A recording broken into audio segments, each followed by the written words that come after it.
everybody. I'm Victoria Simmons with this week's edition of the Georgia Post Review. My co-host this week is Kristi Watkins. Hello. And our guests this week are Qwendolyn, Coley, and Paige. Jobe. Okay, Jobe. I wasn't sure how to pronounce your last name. Of the Peach Pit, and you are with Spirits Quest. Spirits Quest. Equine, healing with equine.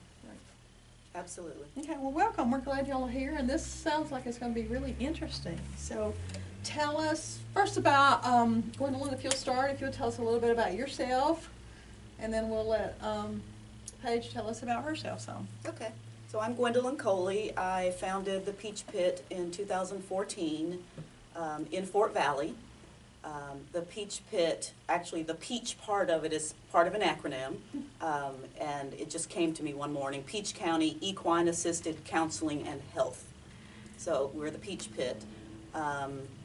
We've been, again, in Fort Valley since 2014, and our primary mode of therapy is equine assisted psychotherapy. On the ground, no riding involved. All of the activities involve horses.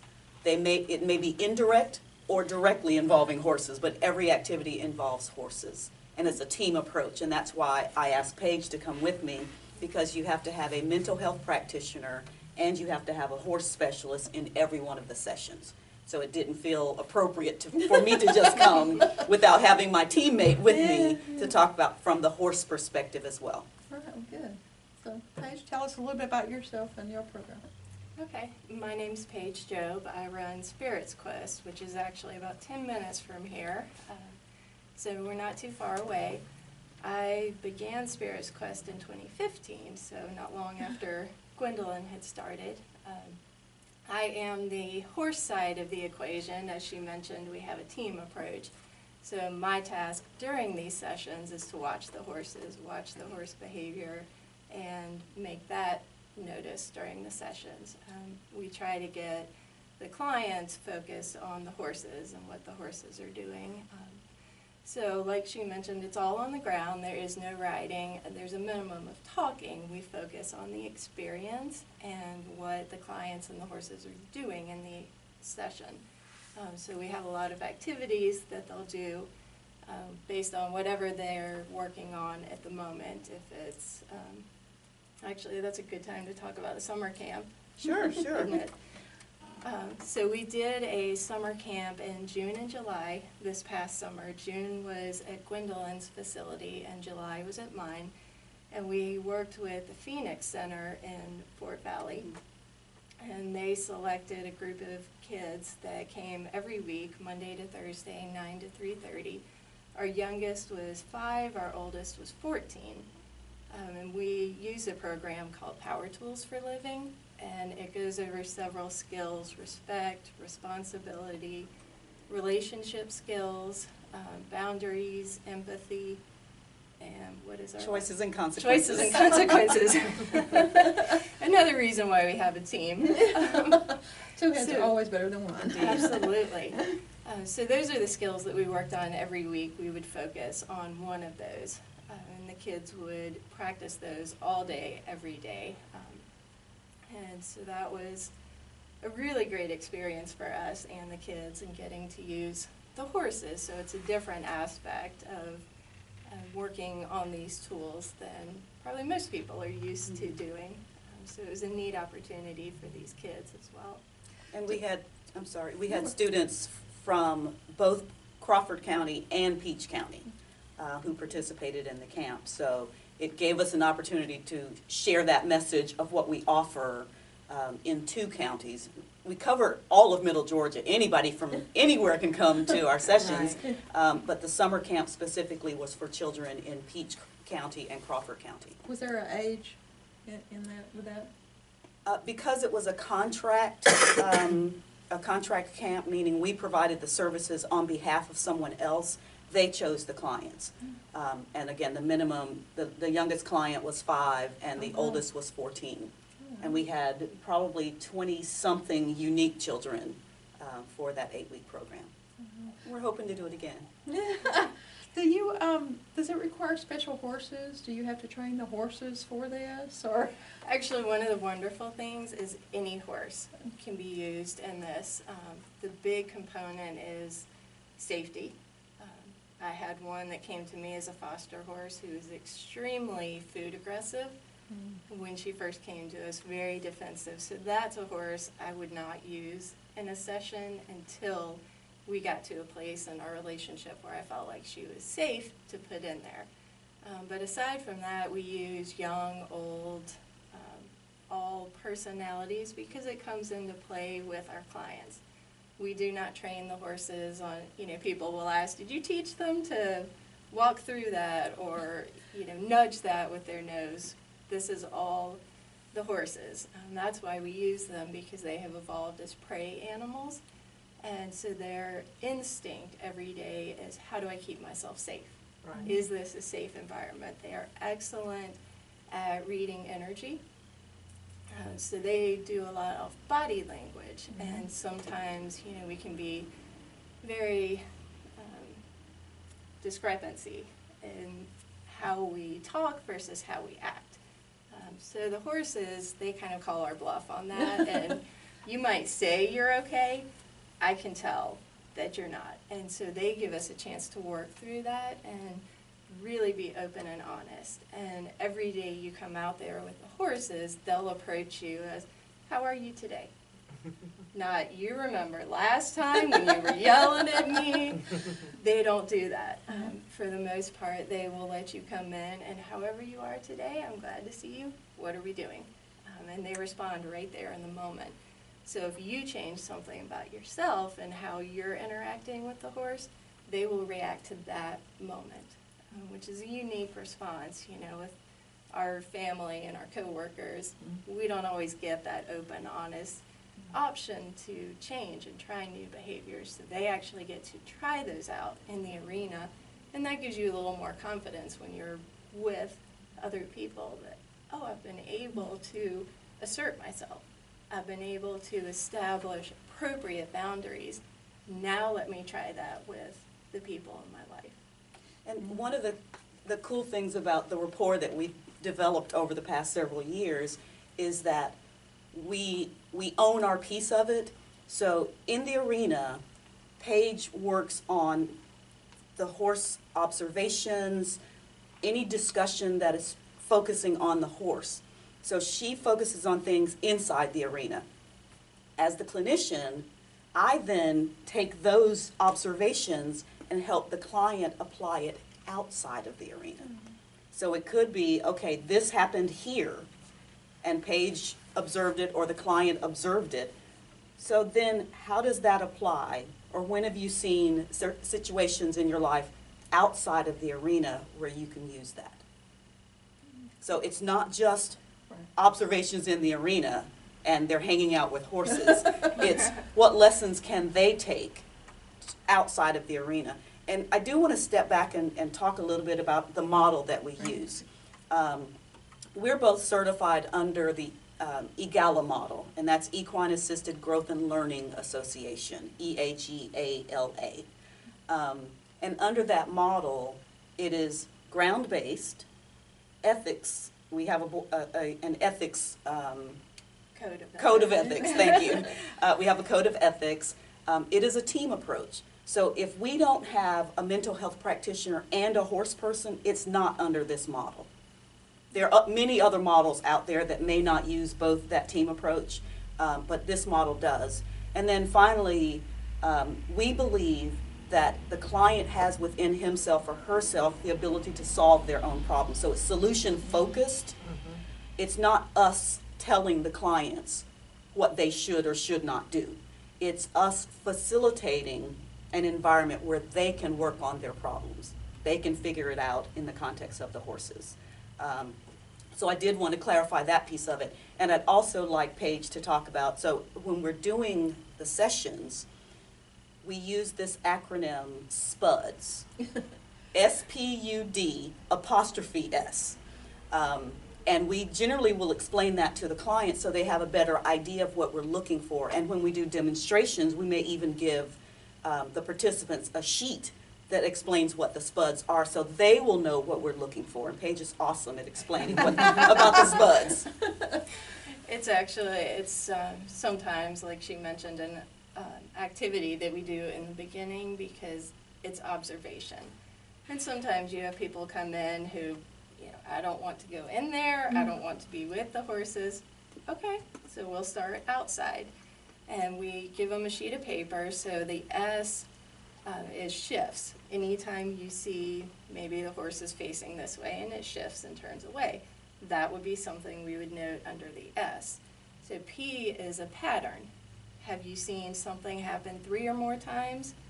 Then we're seeing a pattern. So horse starts, stops, starts, stops, starts, stops. Okay, there's something going on with movement. Don't know what that means or if that has any meaning, but it's something that we would observe. U is for unique activities, so anything that makes you go, whoa, that was different. That's something we would observe under the U.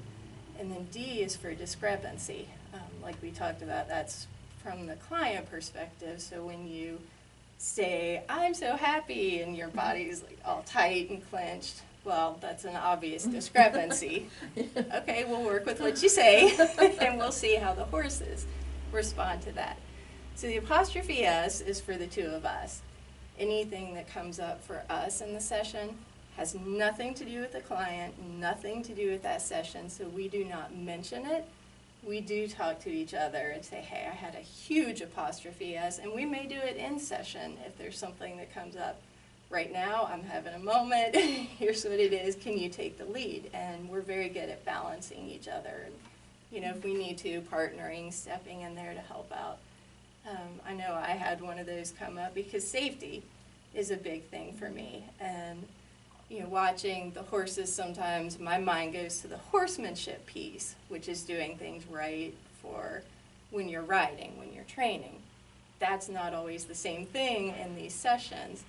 And so something came up one day, and my apostrophe S is getting huge. I'm like, I can't focus on the session. So I had to talk to my partner and say, are you seeing the same things? Are you feeling the same things? And my partner says, no, everything looks fine. I'm like, okay, that's my stuff.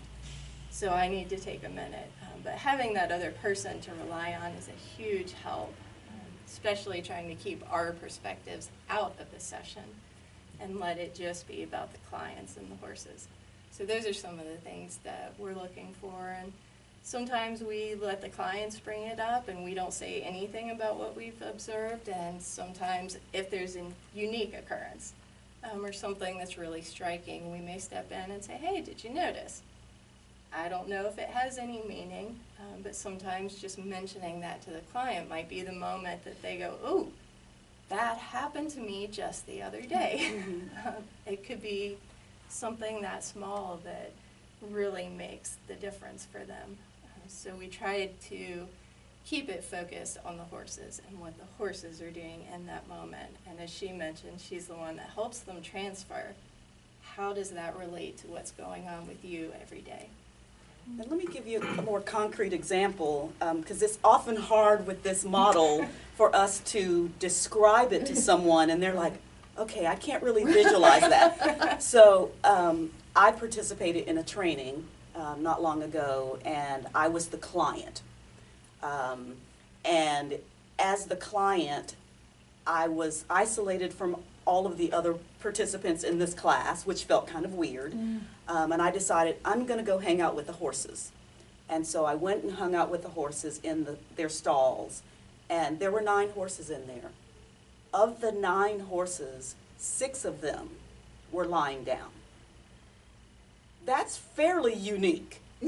The 3 that weren't lying down had droopy heads. And I thought, wow, these horses are calming me down. The client I was supposed to be was this really troubled, dark, traumatized client. And I thought, I can't do that.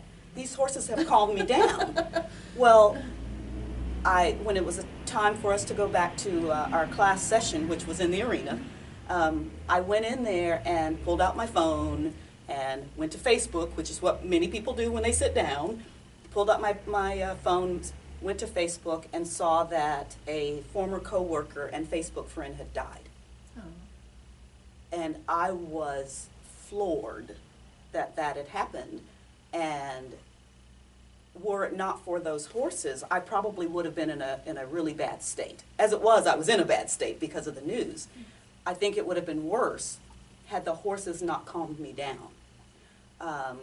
But I was a bit frustrated with that, with the news, and I didn't think I'd be able to pretend now to participate in this session. And the clinical team came out, and they're all, "Okay, Qwendolyn," and they're all happy and smiley. And I was supposed to pretend that I was about to retire, and they wanted me to create this path to retirement. And I'm like, I can't do that. I can't do that. And I went into, I didn't go into character, but my real emotions came through. And so they had me go through and create this frustration that I was going through, and I couldn't do that either.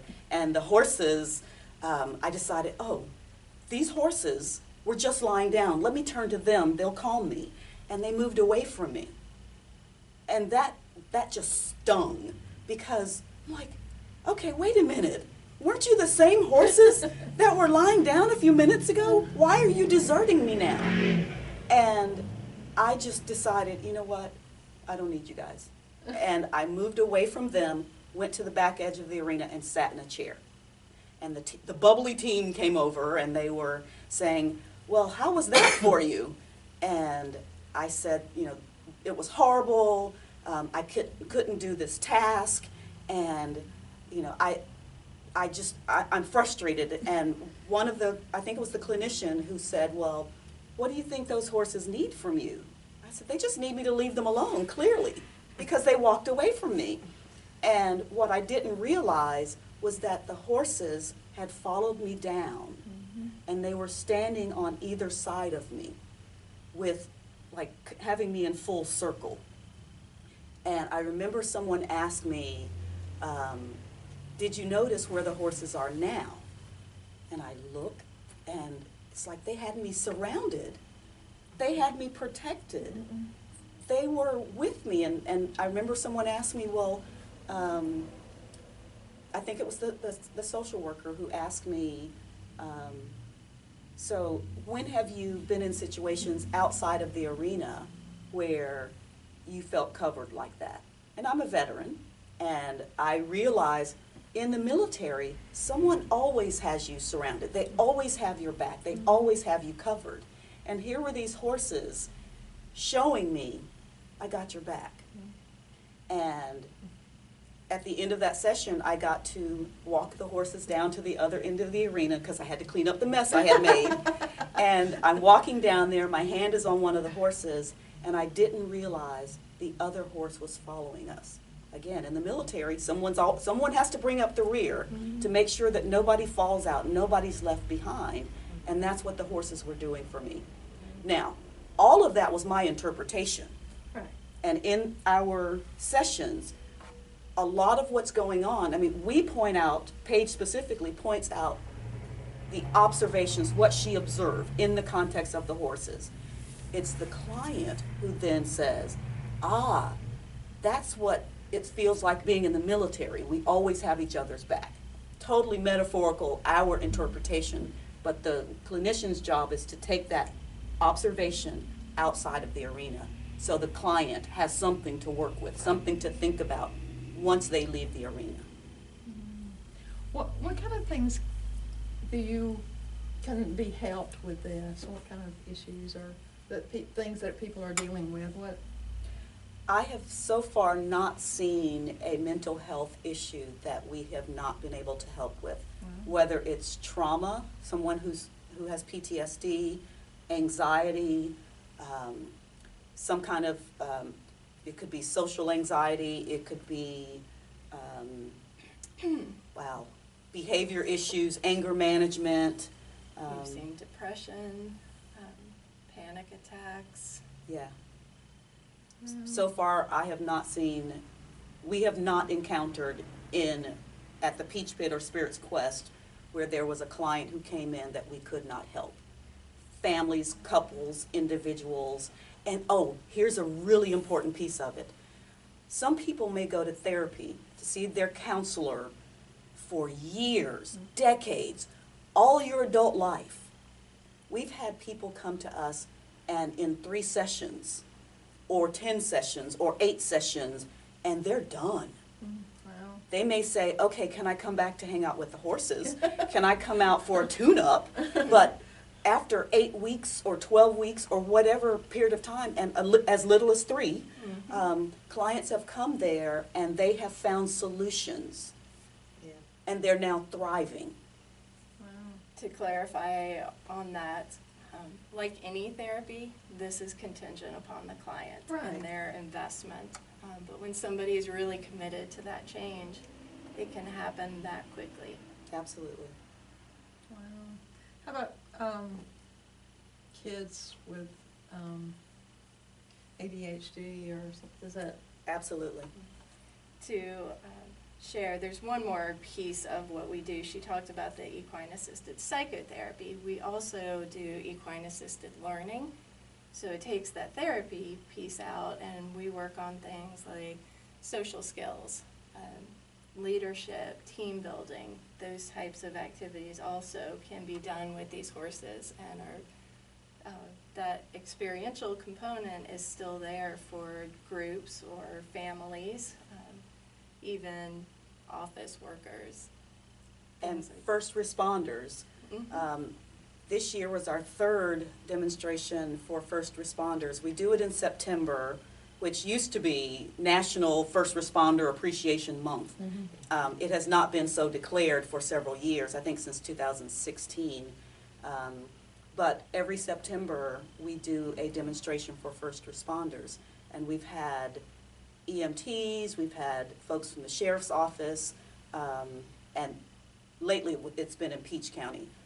But we've at one point tried to have that across the country, to invite people who practice this model to have a day for first responders to come out.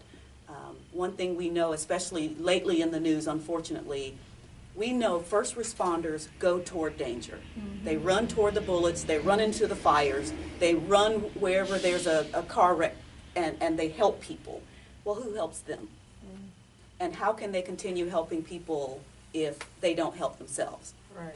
So what we offer is a way for them to come and get help without a huge stigma.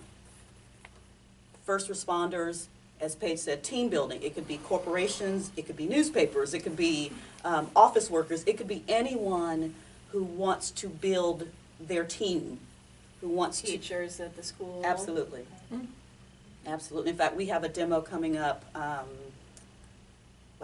Friday. With Kindred Hospice in Warner Robins and Habitat for Humanity. They want to see what it is we offer, to see how what we offer could help their people. Right. And so equine-assisted learning is a huge component as well. And that's part of what we're trying to do with the Peach Pit. We're trying to Peach Pit and Spirits Quest at this point, since we're still fairly new, we're trying to educate the public about what we offer with equine-assisted psychotherapy and equine-assisted learning. We invite people to come out. We both have websites. Ours is thepeachpitgeorgia.org, and all of that's spelled out, thepeachpitgeorgia.org. And Spirits mine Quest is spiritsquest.net. And so people are welcome to go check out our websites. They can call us to schedule demonstrations or to schedule sessions. To schedule a session or an equine-assisted psychotherapy session, because I generally will do the intake whether the client is coming to Spirits Quest or at the Peach Pit at this point. For that, they can call the Peach Pit's line at 478-82-PEACH or 478-827-3224. And they can schedule an intake session. The first session is free. It doesn't involve the horses. It doesn't have to be the team. It's reviewing paperwork to make sure that they are going to be okay with what we offer, and we're going to be able to let them know that they are a client who fits within our model. So they can give us a call at either of those, at 827-PEACH or 827-3224, and your number. 478-960-4977. Okay. And we're both on Facebook as well. And tell us where you're located again. You're in Fort Valley. We're in Fort Valley off of River Road. We sit off the road and we don't have a permanent sign out. We only do appointments. We don't do drop-in service. So they would have to call or go to our website in order to schedule an appointment. And then Paige is just down the road, as she I said. am. We're at the corner of Avra and Pope, so we're about 10 minutes from here. The mission statement for the Peach Pit is, we tap into the naturally reflective nature of horses to help you overcome obstacles to being happy and healthy. I love that. Thank Do you.